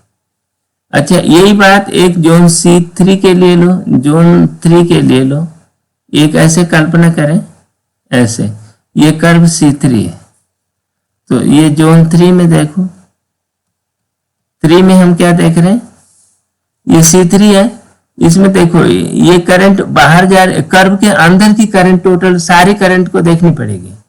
तो जितनी करंट ऊपर आ रही है उसी के वही मुड़ करके नीचे जा रही है। तो हर करंट का एक काउंटर पार्ट है जो एक और ऊपर आ रहा है, दूसरी नीचे जा रही है। तो इस कर्व के अंदर जितनी इनक्लोज करंट्स हैं सबको जोड़ोगे तो यहाँ भी यही बात आ रही है, B डॉट dl। ये C1 पर निकाले हो, इंटीग्रल C3 पर B डॉट dl, है ना, ये निकाल लें। ये भी अब ये टोटल करंट, ये जितनी प्लस है उतनी माइनस, तो कुल मिलकर के 0 होगी। यहाँ भी चूंकि ये सिमेट्री है, B का मान इस कर्व पर सब जगह समान होगा, है ना। तो इसीलिए B इंटू 2 पाई r, है ना, इक्वल टू 0। तो इसका मतलब B बराबर 0, ठीक है ना, ये हो गया। अब एक तीसरा कर्व, ये डॉटेड कर्व है C2, उसके लिए देखो डॉटेड कर्व पर आप बात कर रहे हो, यहां पर मैग्नेटिक फील्ड B होगा, सब जगह समान होगा सिमेट्री की वजह से, ठीक है।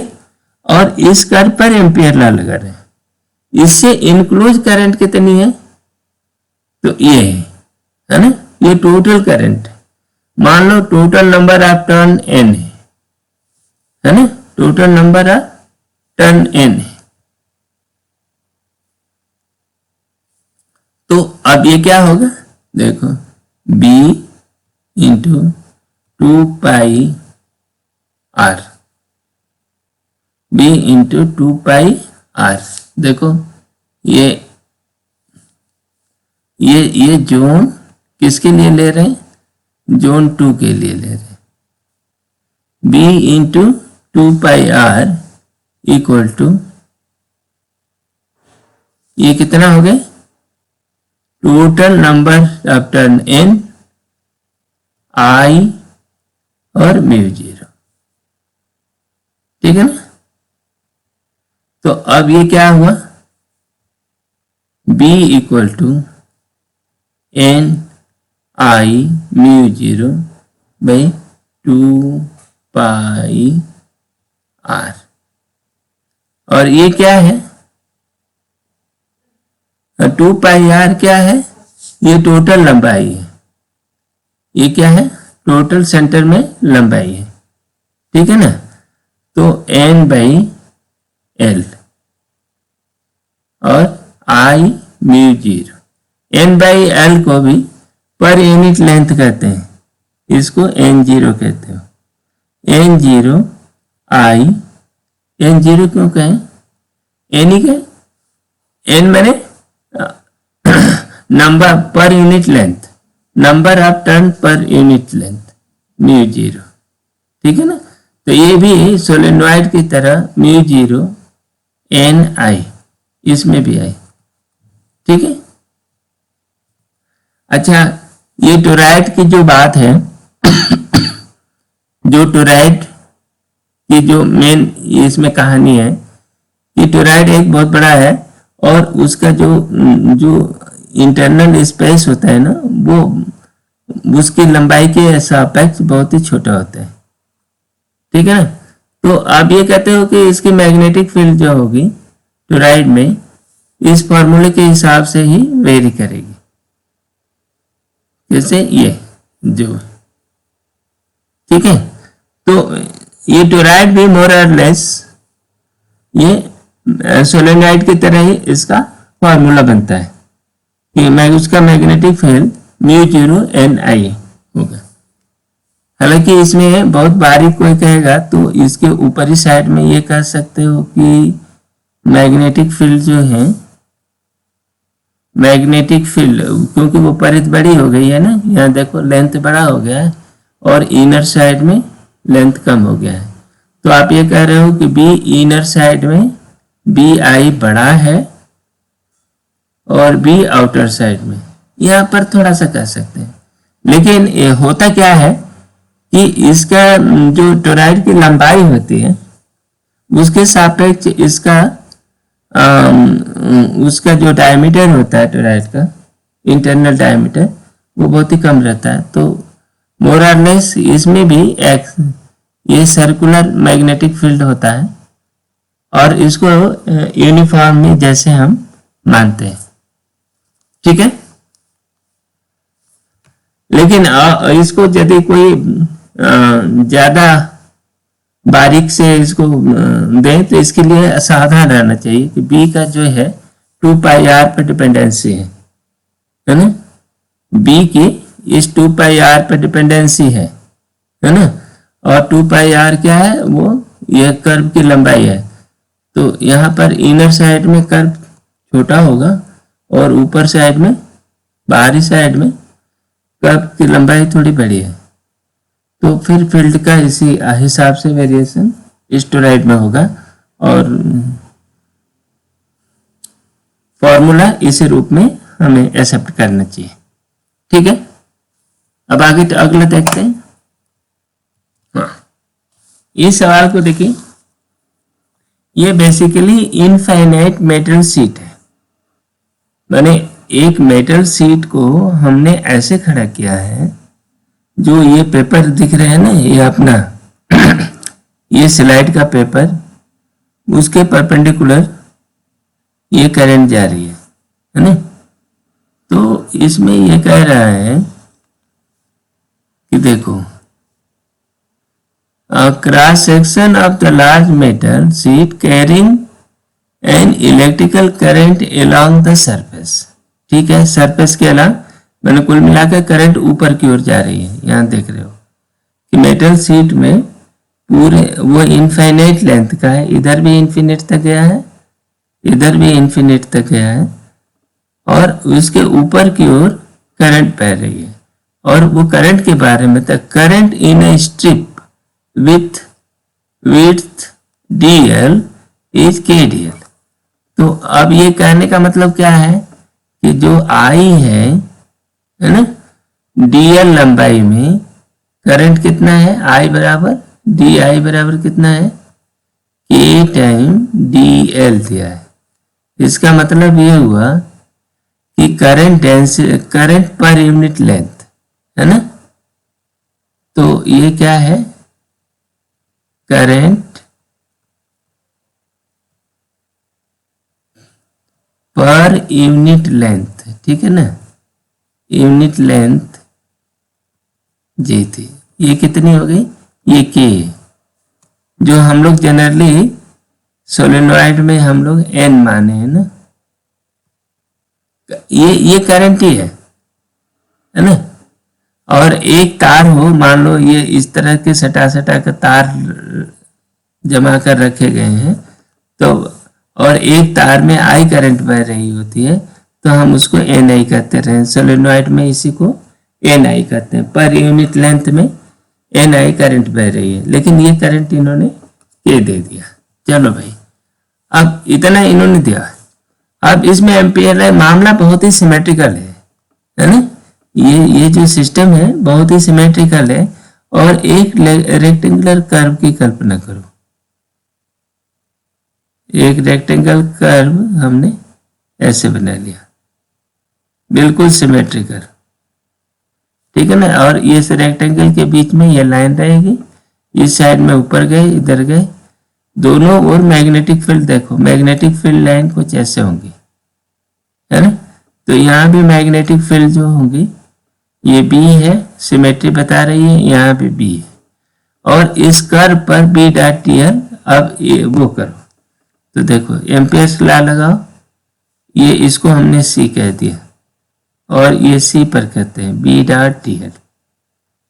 B dot T L evaluate करोगे तो देखो बी कांस्टेंट है इधर बी, और एल की लंबाई इधर एल है, ये एल है, बाकी यहाँ परपेंडिकुलर है, यहाँ पर है ना, मैग्नेटिक फील्ड परपेंडिकुलर है, तो बी डॉट टी एल 0 हो जाएगा।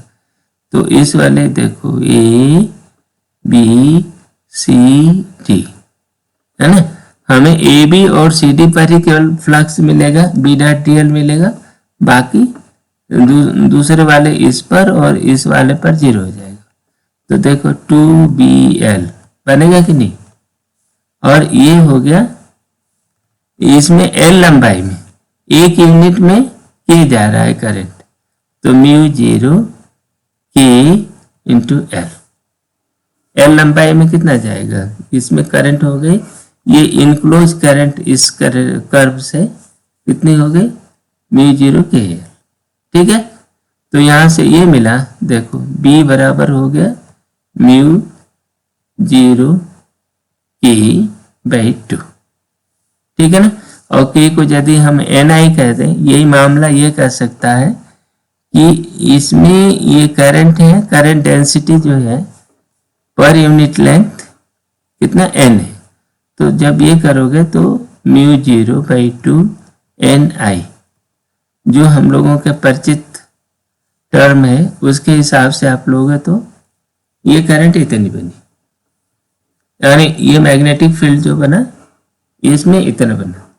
तो एम्पियर्स लॉ का ये जो 3-4 उदाहरण है, इन्हीं में एम्पियर्स लॉ का उपयोग होता है, बाकी जनरल मामलों में तो हम बायो-सावर्ट लॉ लगाते हैं, है ना। तो ये रहा एम्पियर्स लॉ। अब एम्पियर्स लॉ और बायो-सावर्ट लॉ दोनों के संयुक्त रूप में आने वाले उन पर आधारित कोई सवाल लेते हैं, ठीक है ना। तो आगे देखते हैं कौन सा सवाल आता है। देखो ये पहला सवाल ये, और ये कहाँ मांग रहा है, ये मैग्नेटिक फील्ड। ये पहला सवाल ये है कि इन्फिनिटली लॉन्ग पैरेलल वायर्स है carrying equal current I arranged in such a way that when looking at the cross section they are at the corner of a square as shown. The current in A and D A कहाँ है, A and D, यानी point out of page and into the page at B C.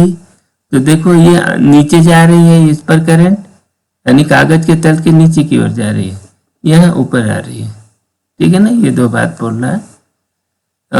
Into the page इतना। What is the magnetic field at the centre of square, इसके centre पर चाहिए हमको magnetic field. और ये दिया है, डायमेंशन दिया है, ये स्क्वायर की लेंथ जो है ना, एक साइड की लेंथ ए दिया, हमें पी पर निकालना है। तो अब इसके लिए क्या करेंगे, और ये मैग्नेटिक फील्ड की दिशा क्या होगी, है ना, मैग्नेटिक फील्ड एक वेक्टर क्वांटिटी होती है, और इन चारों के कारण जो वेक्टर है उसको हमें इवेलुएट करना पड़ेगा, ठीक है ना। देखो तो एक काम करते हैं, यहां पर ये दो है, इसके कारण मैग्नेटिक फील्ड कैसे बनेगा, देखो मैग्नेटिक फील्ड का सर्कुलेशन कुछ ऐसे आएगा, इसको पकड़ो तो अब आपका ये एंटी क्लॉकवाइज बनेगा। इसके कारण कैसे बनेगा सर्कुलेशन, इसका जरा ध्यान से देखो, ये क्लॉकवाइज बनेगा, ठीक है ना, क्योंकि ये नीचे जा रहा है। इसके राइट हैंड रूल लगाओ, थंब रूल, ठीक है ना, उससे आप इनके सर्कुलेशन पैटर्न देखोगे। ये तो हमें इस पी पर सर्कुलेशन देखना है इन दो का, ये इनका इन दोनों का क्या होगा, ये ऐसे होगा इस लाइन के परपेंडिकुलर दिशा में, और इनकी डिस्टेंस कितनी है, a√2, है ना। तो देखो बी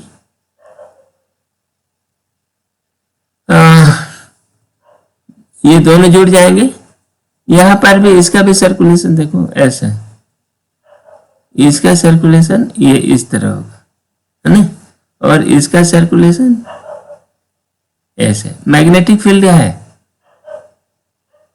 तो ये और ये जुड़ेंगे, लेकिन इनका रिजल्टेंट क्या बनेगा, ये इस दिशा में बनेगा, ठीक है ना। तो एक डायगोनल वाले का रिजल्टेंट देख लेते हैं और फिर उसके बाद निकाल लेंगे, ठीक है ना। तो देखो B1 ड्यू टू इसकी वजह से C और C से करो, A एंड C, तो ये कितना होगा, देखो दोनों बराबर होंगे, a/√2 दूरी पे है, तो देखो μ0/2 पाई, है ना, I/r, r की दूरी क्या है, तो a√2, ठीक है। और उनकी दिशा क्या हो गई, इनकी दिशा है ये ऐसे, इस लाइन के परपेंडिकुलर, जो AC के परपेंडिकुलर टू AC, ठीक है, ये स्क्वायर है।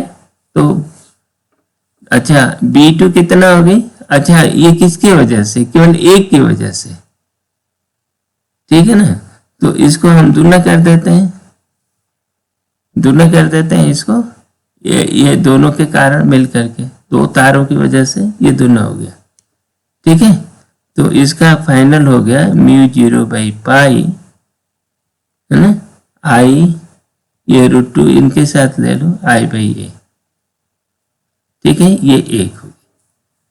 और B2 कितना हो जाएगा, B2 भी इतना ही होगा, बल्कि उनकी दिशा अलग होगी, μ0/√2 I/a, है ना, लेकिन ये परपेंडिकुलर टू AC, है ना, परपेंडिकुलर टू AC, ये AC था ना, AC के परपेंडिकुलर का मतलब ये टुवर्ड्स BC, है ना, इसका मतलब ये BC की ओर था, और ये कितना होगा B2, ये इस B और T के कारण हम ले रहे हैं ना, तो इसके परपेंडिकुलर होगा, तो वो along AC, perpendicular to B D है, तो इसका मतलब ये हुआ, ये बनेगा म्यू 0/π√2 I/a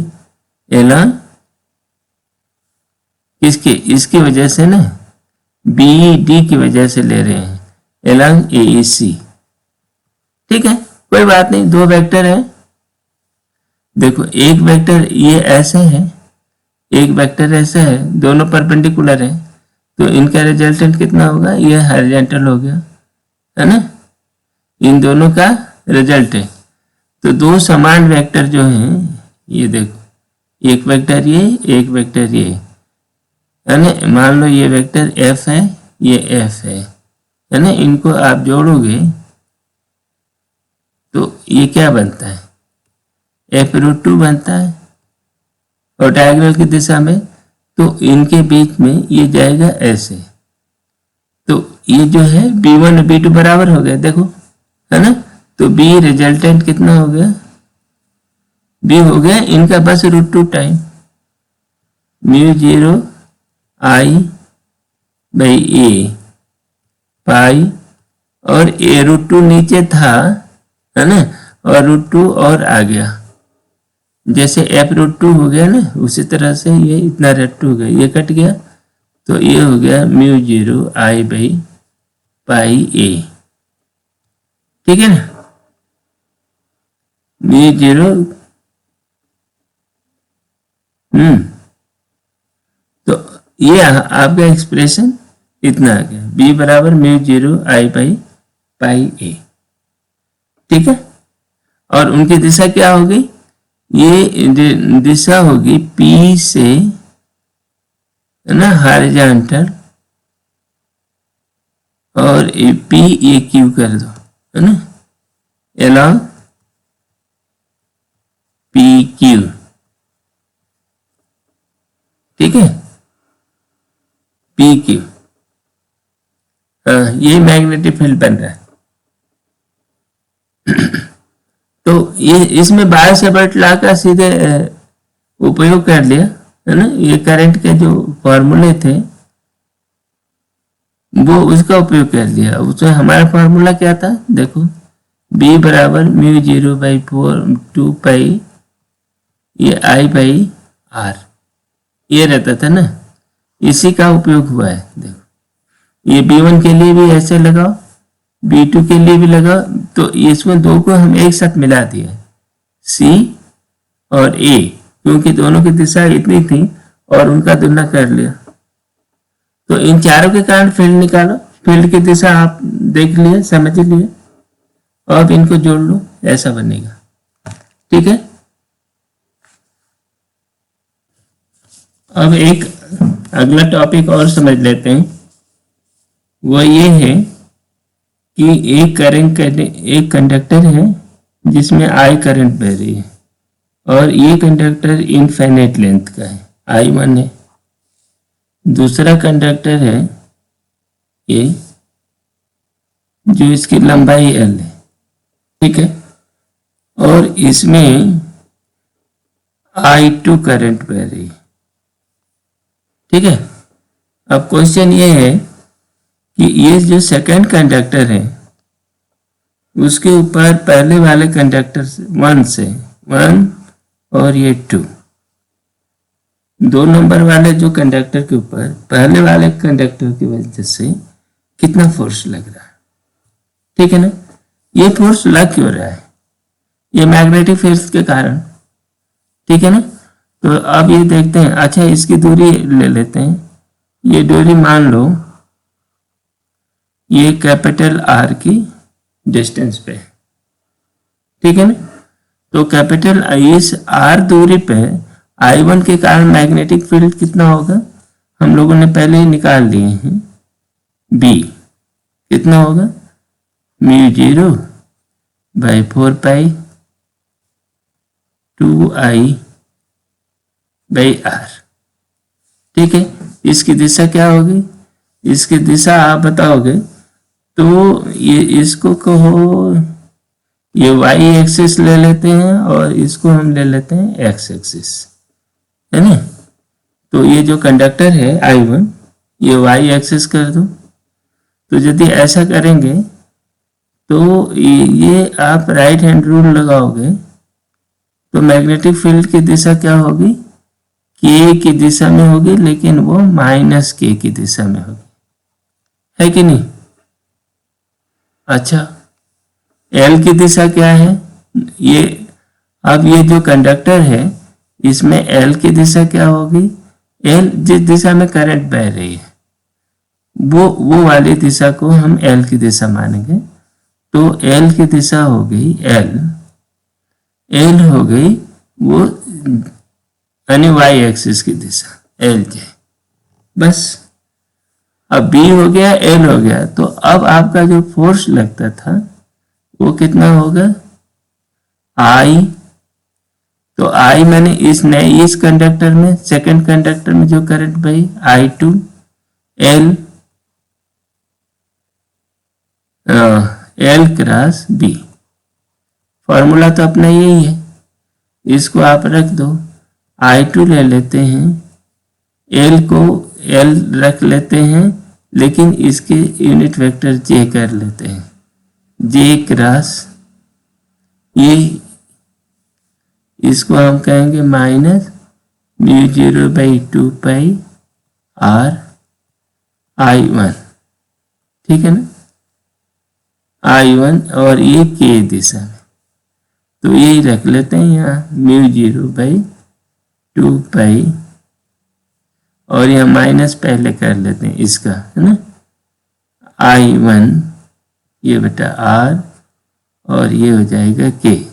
तो जे के को I होता है, तो ये हो गया देखो माइनस I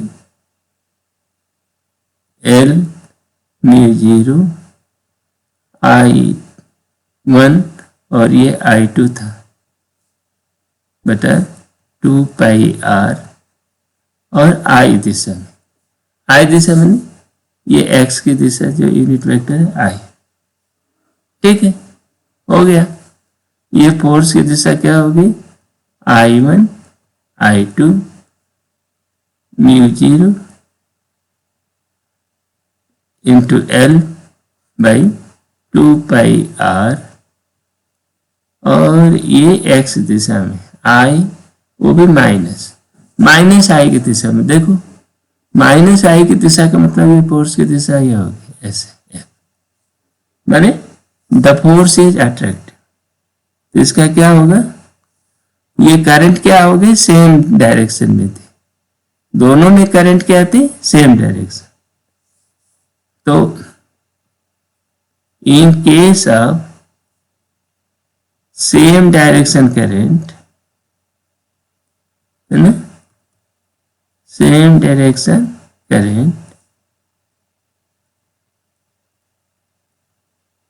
करंट है ना, फोर्स इज अट्रैक्टिव, अट्रैक्शन। तो जो दो पैरेलल वायर हैं, दोनों में एक ही दिशा में करंट बह रही है, तो इनका फोर्स क्या होगा, अट्रैक्शन होगा, दोनों एक दूसरे के मैग्नेटिक फील्ड के कारण अट्रैक्ट होंगे, ठीक है। यदि यही स्थिति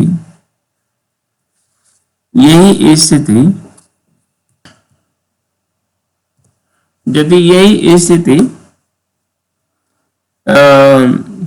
एंटी पैरेलल तारों के बीच में, तो यदि इसी की हम बात करें, एक में I1 करंट बह रही है और दूसरे में विपरीत दिशा में I2 करंट बह रही है, तो इसमें फोर्स क्या होगा, फोर्स जो होगा वो रिपल्सिव होगा,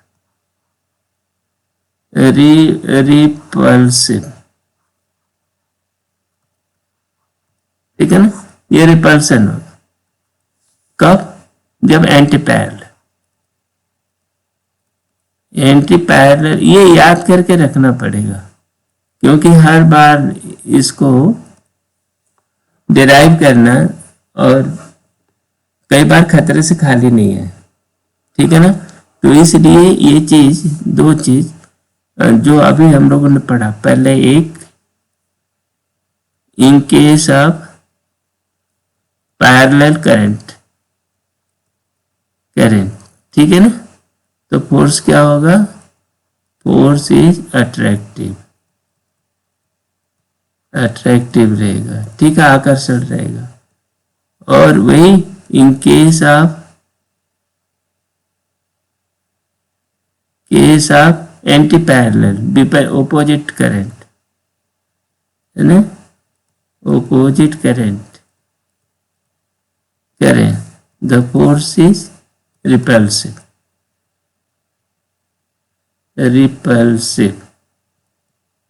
ठीक है। तो ये चीज याद रखना पड़ेगा, ये ऐसे मामले में ये रहेगा, और दोनों जब पैरेलल रहेंगे तो अब ये क्या होगा, ये अट्रैक्शन, और कितना फोर्स होगा, फोर्स होगा μ0 2 पाई, है ना, I1 I2 बाई R, ठीक, इंटू L,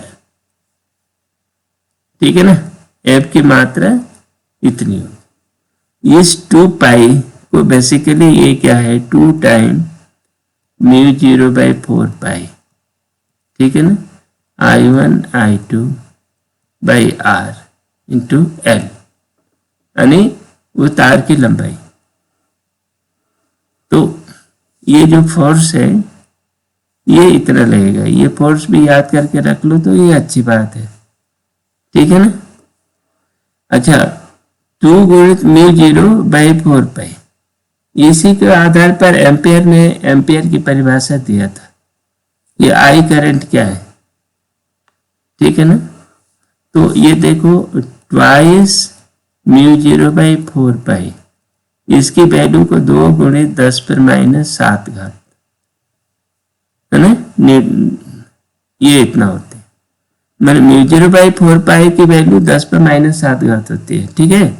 तो और 2 गुणित 2 का इसमें और आ गया, तो 2 गुणित 10 पर -7 होती है।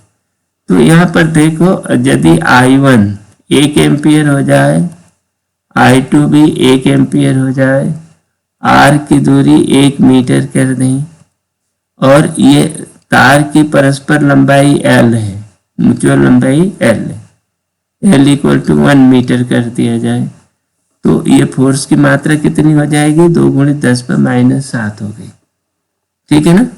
ऐसी स्थिति में जबकि I1 I2 1 एम्पियर हो जाए, है ना, और उनके बीच की दूरी 1 मीटर कर दिया जाए, और 1 मीटर लंबाई पर दोनों के बीच में जो फोर्स लगेगा 2 गुणित 10 पर -7 घात, यही एम्पियर की परिभाषा भी इसी से दिया है, ठीक है ना। तो इसको कोरिलेट करके आपको रख लो, तो ये बहुत ही अच्छा है। इसी के ऊपर आधारित एक सवाल हम लोग देखते हैं। ये इसमें क्या है, एक इन्फिनिट लेंथ का ये कंडक्टर है ना, इसमें I2 करंट बह रही है, ठीक है ना। इसमें एक करंट लूप है, इसमें क्या है भाई, ये करंट लूप है, जो लूप की ये दूरी, एक साइड की दूरी, ये करंट की एक तो ये साइड जो है वर्टिकल लंबाई जो दिया है वो L है, ठीक है ना, और इसकी चौड़ाई W दिया है, ओके। ये लंबाई L हो गई, चौड़ाई W हो गई, और इसकी पहला वाला सिरा जो है ये रेक्टेंगल का, इसकी दूरी है ना A, ठीक है ना। तो इसका नाम दे देते हैं, देखो A B C D, ये एक लूप सामने रखा है। इस लूप के ऊपर इस कंडक्टर के कारण, है ना, ये जो I2 कंडक्टर है जिसमें I2 करंट बह रही है, तो इसका भी नाम दे दो, ये 1 नंबर कंडक्टर है और बाकी ये लूप है। तो इस करंट कैरी कंडक्टर के कारण, है ना, इसके ऊपर कितना फोर्स लग रहा है। तो पहली चीज देखो, अभी हम लोग पीछे जो आर्टिकल पढ़े हैं उसका सिंपल उपयोग है। यहाँ पर देखो,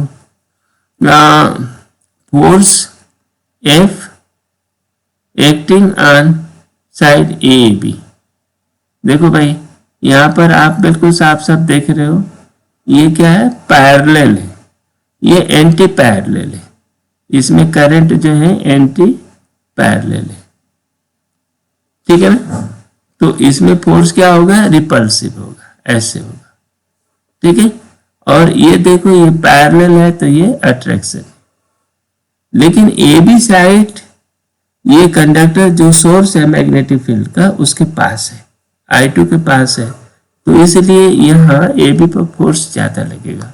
तो ये क्या होगा, देखो म्यू 0/4 2 पाई कर देते हैं, म्यू 0/2 पाई, दूरी है a, I1/I2, I1I2L, है ना। और इसकी दिशा किधर होगी, इस दिशा को हम I दिशा मान रहे हैं, है ना।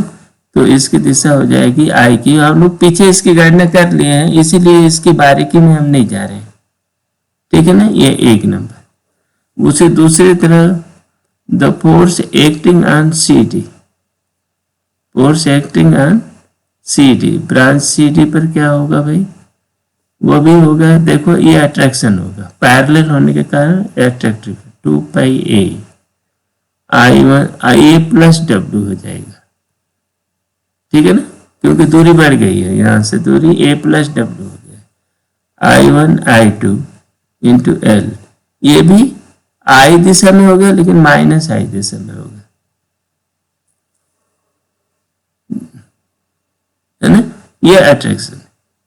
तो अच्छा, अब BC पर फोर्स जो है, देखो ये BC जो है और BC के ठीक उल्टा ये पड़ा है, ठीक है ना।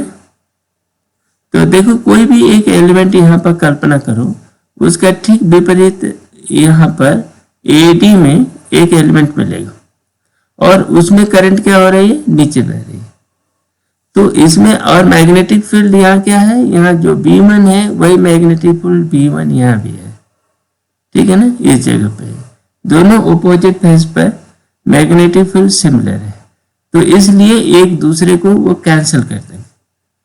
तो ये जो कंडक्टर के पैरेलल की दिशा में जो फोर्स लगने की बात है, ये एक दूसरे को कैंसिल कर देंगे, देखो, ठीक है ना। Since magnetic fields on BC and AD are the same, ठीक है ना, same, so the force acting on them are equal and opposite, acting on them, उन दोनों पर लगने वाले फोर्स एक दूसरे के इक्वल एंड अपोजिट है, them are equal and opposite, तो कैंसिल कर देगा, ठीक है। ये बिल्कुल, ये क्या है कि जो एलिमेंट सिमेट्रिकली लोकेटेड है और मैग्नेटिक फील्ड भी ठीक बराबर है, तो इसलिए एक दूसरे के ऊपर बराबर फोर्स लगाएंगे विपरीत दिशा में और कैंसिल कर देगा, ठीक है ना। Equal and opposite, so there net, है ना, net force is 0, force is 0, ठीक है ना। अब टोटल फोर्स क्या होगा, बस ये I दिशा में एक फोर्स होगा रिपल्सन वाला, ये हावी हो गया है, और नहीं अट्रैक्शन वाला ये रिपल्सिव फोर्स हावी हो गया और अट्रैक्शन फोर्स कम है, तो F नेट फोर्स कितना हो गया, देखो ये इन दोनों का अंतर बस सीधे हो गया, तो ये म्यू 0/2 पाई, ठीक है, ये चलेगा, I1I2L इसमें कॉमन हो गया, बस वो हो गया 1/A minus 1/L plus W, A plus W, ठीक है ना। अब यहां पर करेंगे तो बस वो क्या होगा, W/A/W, तो ये हो गया μ0 I1 I2 L, ठीक है ना। याद रखने से थोड़ा सा फायदा होता है। ये A प्लस W हो गया नीचे, ऊपर हो गया W, बस। ये इनका नेट फोर्स होगा, यही रिक्वायर्ड रिजल्ट, ठीक है। अब ये वीडियो बड़ा हो रहा है, तो इसलिए आज का ये टॉपिक यहीं खत्म करते हैं। मिलते हैं अगले वीडियो में। Thank you very much.